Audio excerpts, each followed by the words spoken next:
दोस्तों, अगर किसी के घर में आग लग जाए तो क्या उसे बचाया जा सकता है? जवाब है हाँ। लेकिन अगर उस घर की नींव ही खोखली हो जाए तो उसे बचाना नामुमकिन हो जाता है।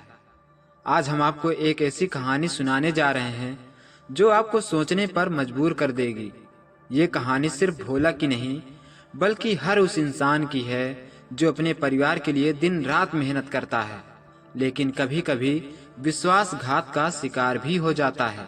दोस्तों, इस वीडियो को पूरा जरूर सुनें, क्योंकि अंत में एक ऐसा सबक मिलेगा जो आपके जीवन को बर्बाद होने से बचा सकता है। अगर आप इस चैनल पर नए हैं तो अभी सब्सक्राइब करें और घंटी जरूर दबाएं, क्योंकि यहाँ आपको हर दिन ऐसी कहानियाँ मिलेगी जो आपको जीवन की हकीकत से रूबरू कराएगी। तो आइए सुनते हैं आज की कहानी को। नमस्कार दोस्तों, ऐसी औरतों से हमेशा दूर रहना चाहिए और कभी इस तरह की औरतों से विवाह नहीं करना चाहिए, नहीं तो आपका घर शमशान बनते देर नहीं लगेगी। क्योंकि ऐसी औरतें न अपने पति की होती हैं, न अपने घर और न ही अपने बच्चों के, क्योंकि वह अपनी ख्वाहिश पूरी करने के लिए किसी भी हद तक जा सकती है।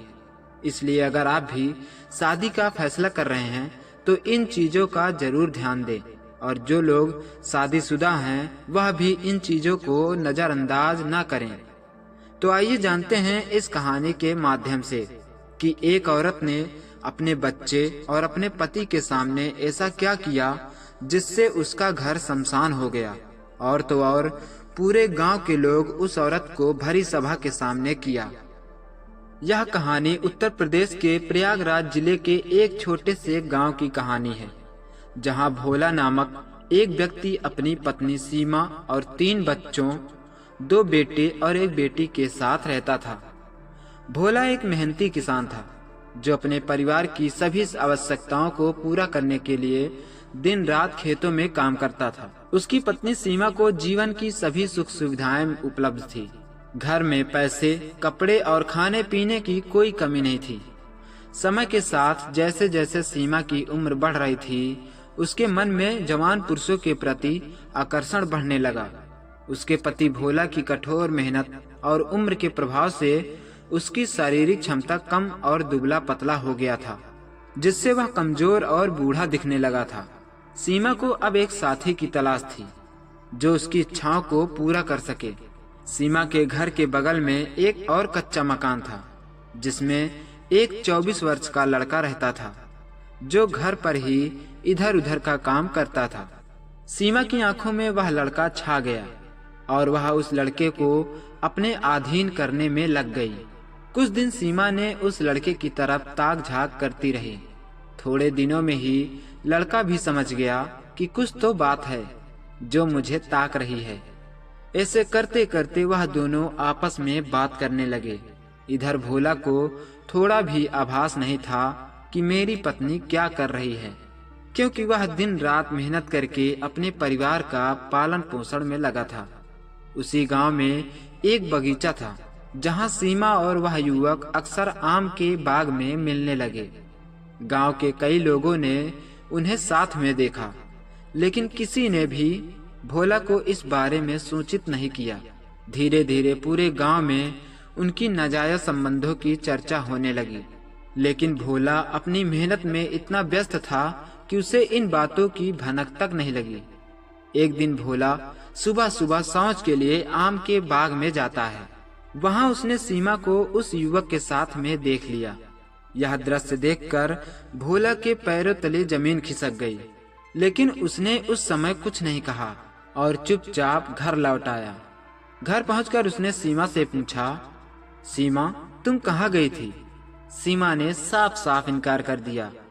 इसके बाद भोला ने सीमा पर नजर रखना शुरू कर दिया। कुछ दिनों बाद जब भोला बाजार गया हुआ था और दोनों बेटे खेतों में थे, तब सीमा ने इस मौके का फायदा उठाया। उसने उस युवक को अपने घर बुलाया और दोनों घर के अंदर सुनहरा पल बिताने लगे। उसी दिन भोला बाजार से जल्दी घर लौट आया। जब भोला घर पहुंचा तो किसी के कराहने की आवाज सुनी। तब चुपके से भोला घर में लगे खिड़की तरफ से झांका। अंदर झांकते ही सीमा को इस हालत में देखकर भोला गुस्से से आग बबूला हो गया। उसने वही पड़ी लाठी उठाई और अंदर जाकर दोनों को मारते हुए घर के बाहर ले आया। गांव के लोग इस घटना को देखकर इकट्ठा हो गए। कुछ ही देर में दोनों बेटे खेत से घर आ गए। जैसे ही दोनों ने अपने माँ को इस हालत में देखा, वह शर्म से आंखें बंद कर लिए और उल्टे पांव खेत की तरफ चले गए। सीमा पसीने से तर हो गई थी, लेकिन सीमा की आंखों में शर्म नाम की कोई चीज नहीं दिख रही थी।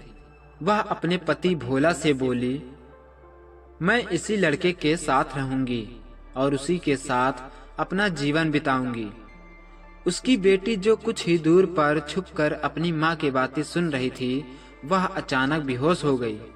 भोला उसकी बात सुनकर आग की तरह लाल हो गया और अपनी पत्नी के मंगलसूत्र और सिंदूर को मिटा दिया और साथ में हाथ में पहने हुए कंगन को भी चूर चूर कर दिया। सभी ने मिलकर सीमा और उसकी प्रेमी को उसी अवस्था में गांव के बाहर कर दिया। दोनों ने अपने अपने कपड़े एक पोटली में बांधकर नंगे पांव गांव के बाहर चले गए। शर्म और अपमान से दोनों ने गांव छोड़ दिया और कहीं दूर चले गए, जहां उनका कोई अता पता नहीं था। इस घटना ने पूरे गांव को झकझोर कर रख दिया था। दोस्तों, क्या भोला ने अपनी पत्नी के साथ सही किया या गलत? क्या शादी होने के बाद ऐसा करना उचित होता है? दोस्तों, औरत यह काम तब करती है जब उसे किसी की कमी महसूस होती है। पहले के समय में और कुछ था, जब लोग घरों पर साथ साथ रहते थे। पहले पैसे की उतनी अहमियत नहीं थी। लोग खेतों में दिन रात काम करते और अपने परिवार के साथ शाम को समय बिताते। लेकिन आज का समय ऐसा है कि बिना पैसे के सब कुछ बेकार है। लोग अपने परिवार का पालन पोषण करने के लिए कई महीने कई साल बाहर बिताते हैं, पर कुछ लोग इन सब का गलत फायदा उठाते हैं। वह यह नहीं सोचते कि मेरे पति कितनी मेहनत से 4 पैसे कमाकर मुझे देते हैं और घर चलाते हैं। दोस्तों, यह कहानी हमें सिखाती है कि विवाह एक पवित्र बंधन है जो विश्वास, सम्मान और निष्ठा पर आधारित होता है। जब इन मूल्यों का उल्लंघन होता है तो उसका परिणाम न केवल व्यक्तिगत जीवन पर बल्कि पूरे परिवार और समाज पर भी पड़ता है। इसलिए हर व्यक्ति को अपने संबंधों में ईमानदारी और समर्पण का पालन करना चाहिए ताकि समाज में शांति और सद्भाव बना रहे। दोस्तों, यह सिर्फ भोला की कहानी नहीं है, ये उन सभी लोगों की कहानी है जो प्यार, विश्वास और समर्पण के साथ अपना जीवन बिताते हैं। लेकिन कुछ लोग इस रिश्ते की कीमत नहीं समझते, जिसे ईमानदारी, निष्ठा और सम्मान की नींव पर खड़ा किया जाता है। जब ये नींव कमजोर होती है तो पूरा घर बिखर जाता है।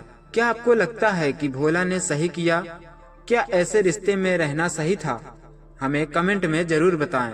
दोस्तों, अगर आपको ये कहानी पसंद आई तो वीडियो को लाइक करें और अपने दोस्तों के साथ शेयर करें और चैनल को सब्सक्राइब करें, क्योंकि मैं रोज ऐसी कहानियां लाता रहता हूं जो आपको सोचने पर मजबूर कर देगी। मिलते हैं अगली कहानी में, तब तक के लिए जय हिंद।